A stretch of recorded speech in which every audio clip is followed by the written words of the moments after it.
Cesar Millan has become famous as the dog whisperer, the man who can tame the most untrainable dogs. But now he's being sued, accused of having a pit bull that bit humans and even killed Queen Latifah's dog. One tragic accident was all it took to bring the dog whisperer's incredible story crashing down. So what exactly happened on that devastating day? And how did one accident become the turning point that allegedly ended everything he had built? Join us as we uncover the disturbing details of the accident, what happened in the crucial moments afterward, and the part of the dog whisperer's downfall that most people never knew about. The death that started the collapse. Daddy wasn't just Cesar Millan's pet. That description almost feels too small for what the dog actually meant to him. Daddy was an American pit bull terrier who originally belonged to rapper Redman. But when Redman realized the puppy needed more structure than he could provide, he gave him to Cesar. This was back in the late 90s, long before he became the dog whisperer. Daddy eventually became something like Cesar's right-hand man, just with 4 legs. Whenever Cesar was dealing with an aggressive, nervous, or completely unpredictable dog, Daddy was often right there beside him, calm as if none of the chaos had anything to do with him. If you watched Dog Whisperer regularly, you knew exactly who Daddy was. Other dogs seemed to trust him almost instantly, and Cesar himself admitted that when it came to understanding dogs, Daddy was sometimes better at the job than he was. Daddy died on February 19, 2010. He was 16 years old. For most people, losing a dog is painful. For Cesar, it was something closer to losing a limb. His entire professional identity was built around the bond between humans and dogs. And Daddy had been the living proof of everything he believed in. The dog had been on the show from the beginning, had appeared in hundreds of episodes, and had helped rehabilitate countless animals that other trainers had given up on. When Daddy died, Cesar didn't just lose a companion. He lost the foundation of his confidence. And then, within weeks, things got significantly worse. In June 2010, Cesar's wife of 16 years, Illusion, filed for divorce. They had 2 sons together, Andre and Calvin. Illusion had been part of the dog whisperer machine from the beginning. She'd served as co-executive producer. She'd helped build the brand, and she was the reason there was a family behind the famous trainer.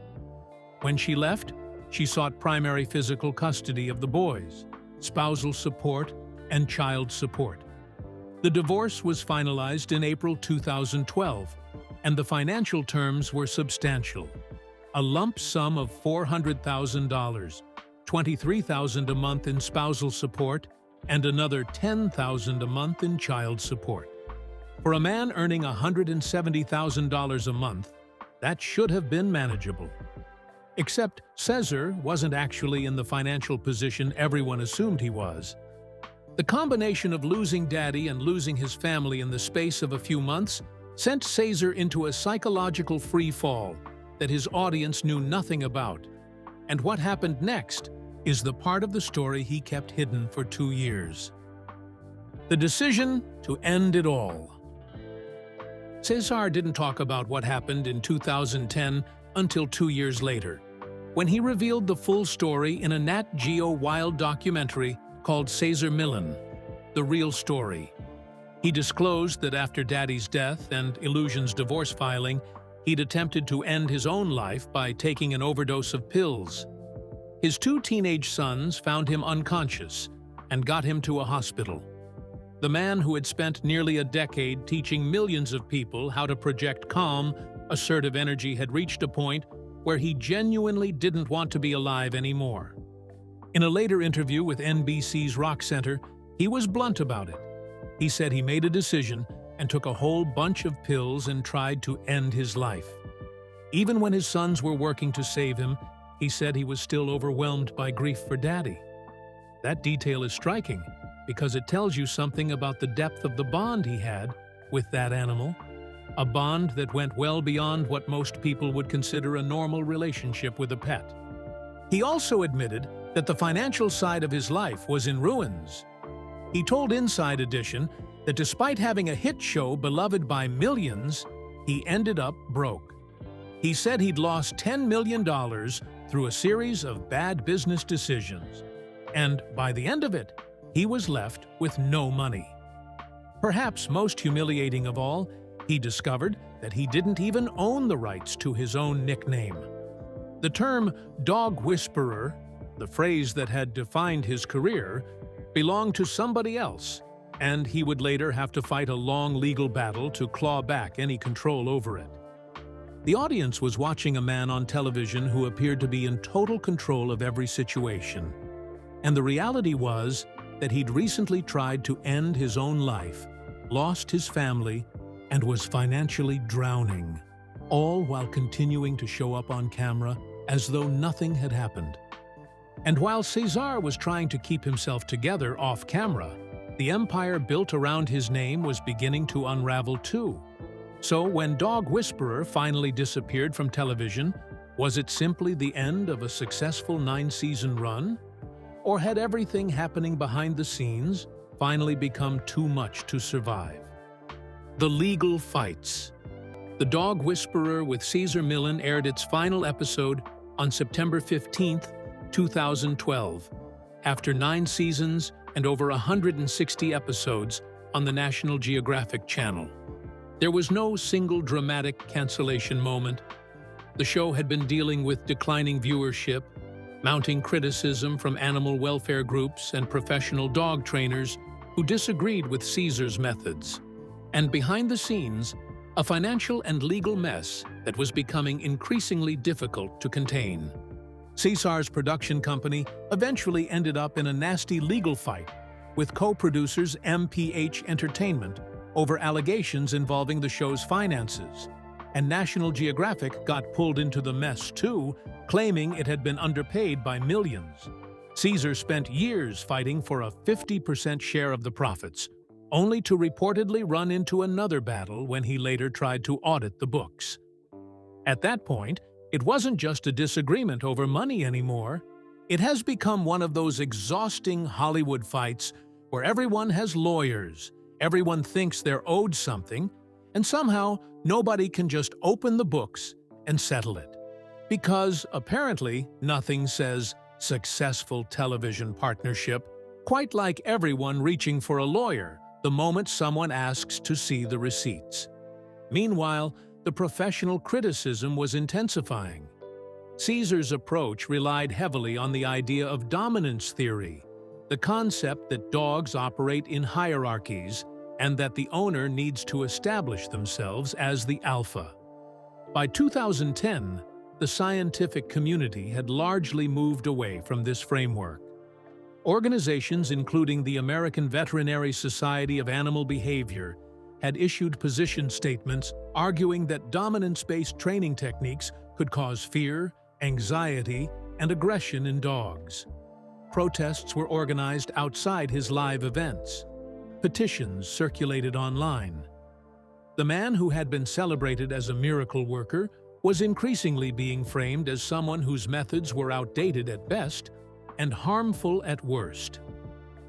Cesar came back to television in 2014 with a new show called Cesar 911, and for a while it seemed like a genuine comeback story.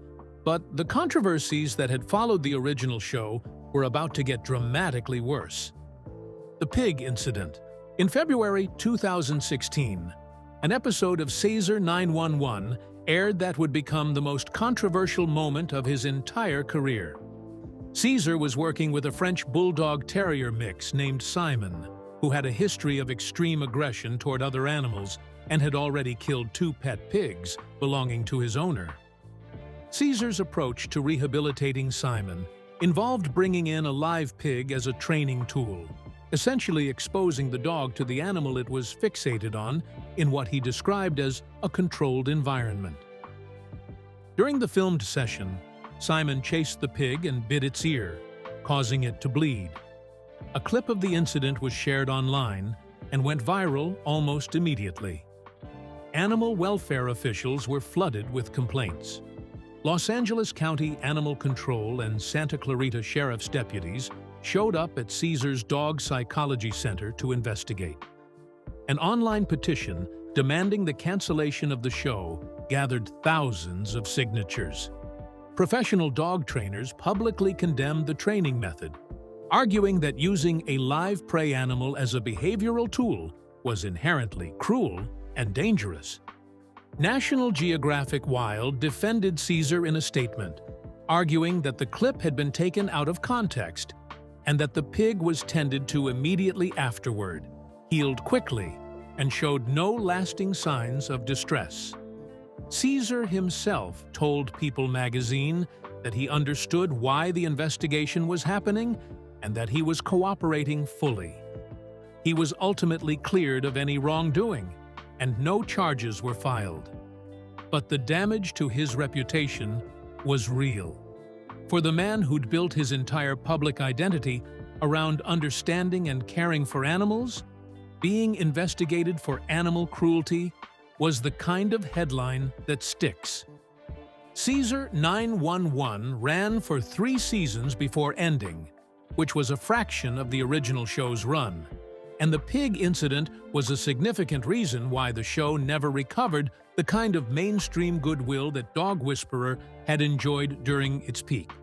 And unfortunately for Caesar, the controversy surrounding the pig incident wasn't the last time one of his dogs would put him in the headlines for all the wrong reasons.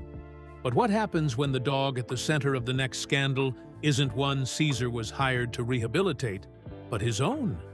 The notorious attacks.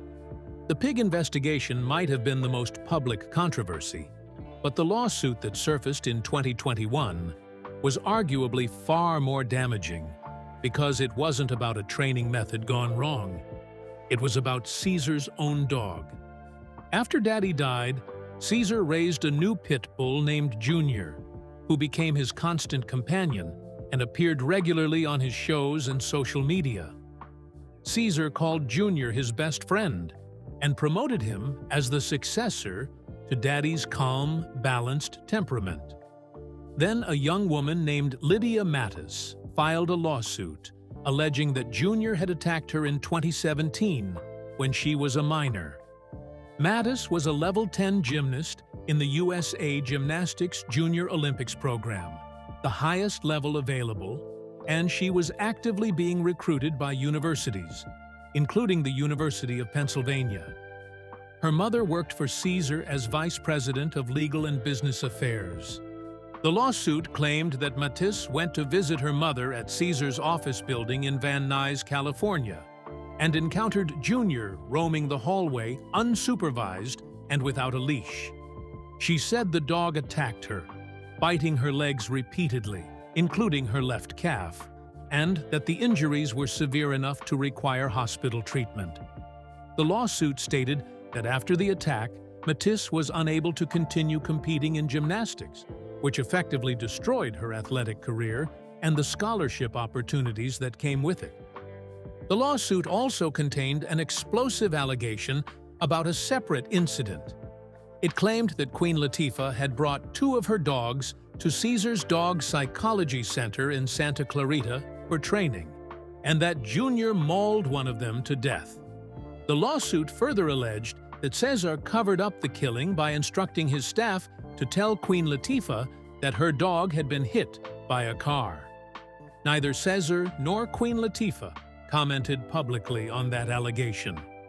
In court documents, Caesar denied all of Mattis's claims, and his lawyers argued that she had assumed the risk of being around dogs and was herself negligent. The case was eventually settled out of court for an undisclosed amount. Junior died in July 2021 at the age of 15, and Caesar posted an emotional tribute on his social media and YouTube channel.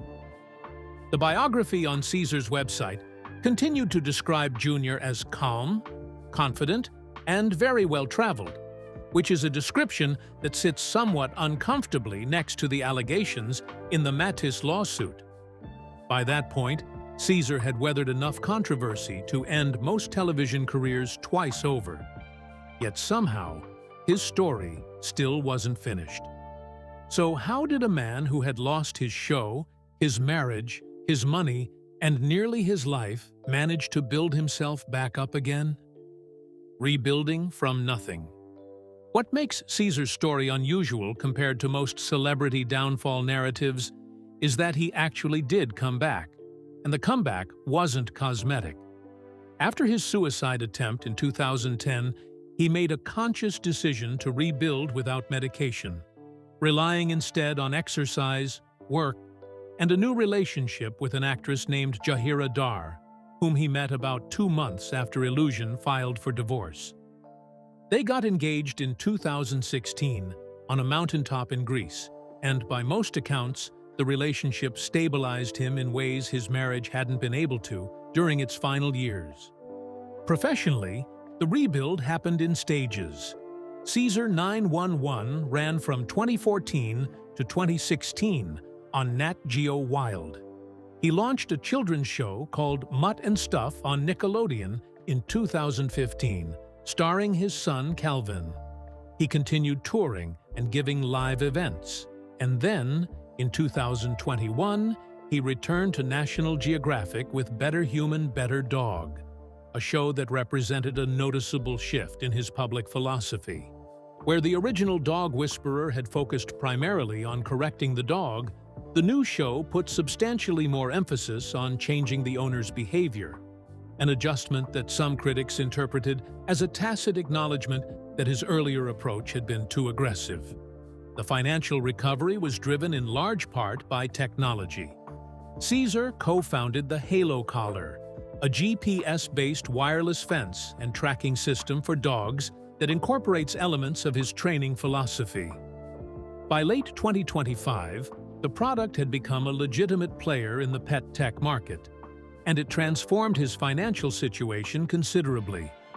He also partnered with XL Brands to launch a product line called Trust, Respect, Love by Cesar Millan, and in 2025 he launched a virtual coaching membership called the Pack Leadership Community through his Training Caesar's Way platform. As of 2026, his estimated net worth sits at around $25 million, which is a remarkable recovery for a man who said, with apparent sincerity, that he was completely broke in 2010. Better Human, Better Dog is currently in its 4th season on National Geographic and Disney+. Caesar has said publicly that he's working on bringing back the Dog Whisperer name in some form, telling an interviewer in May 2026 that they're working on it. Whether the brand can sustain another full revival, given everything that's happened, is an open question. The audience that watched him in 2004 is not the same audience that exists in 2026, and the conversation around dog training has changed fundamentally. Cesar Millan at 56 is in a very different position than Cesar Millan at 40, and the distance between those two versions of him contains a suicide attempt, a bankruptcy, multiple lawsuits, an animal cruelty investigation, and an almost complete reinvention of his public persona.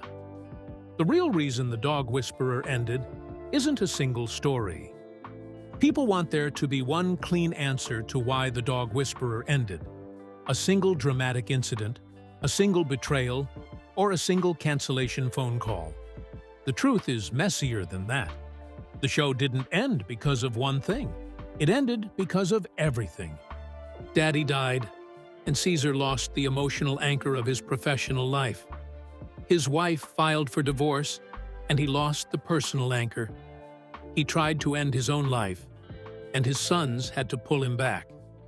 He discovered that the business empire he thought he'd built had been mismanaged, and that he didn't own the rights to his own name. The scientific community turned against his methods. Animal welfare activists organized protests. A new generation of trainers built their careers specifically by opposing what he represented. And then, years after the original show ended, his own dog was accused of attacking a young woman and killing another celebrity's pet. Allegations that struck at the very foundation of what he'd always claimed to be. And somehow, after all of that, Caesar is still here. He's still on television, still working with dogs, and still teaching the same basic idea that made him famous. Most of the time, the dog isn't the real problem. The human is. Whether you see his comeback as impressive or find it difficult to look past everything that happened along the way probably comes down to how much weight you give the lawsuits, investigations, and allegations surrounding him, and whether you believe someone can make that many mistakes and still deserve another chance. The dog whisperer hit the brakes because the guy running the show completely burned out. Survived the dark turn, got pulled back from the brink by his kids, crawled out of bankruptcy, and rebuilt a career in his 50s. Call it inspiration, or call it an entertainment system that lets people fall right into another opportunity. Probably a mix of both. The face on television now bears no resemblance to the guy who walked onto the set with a pit bull named Daddy back in 2004. That TV narrative was always way too clean, and real life eventually came knocking to collect. Do you think Cesar Millan deserved a second chance after everything that happened? Or should the controversies around his methods and his dog have ended his career permanently? Share your thoughts with us in the comments section. Remember to like, share, and subscribe for more. Also, click the next video showing on your screen. You will enjoy it.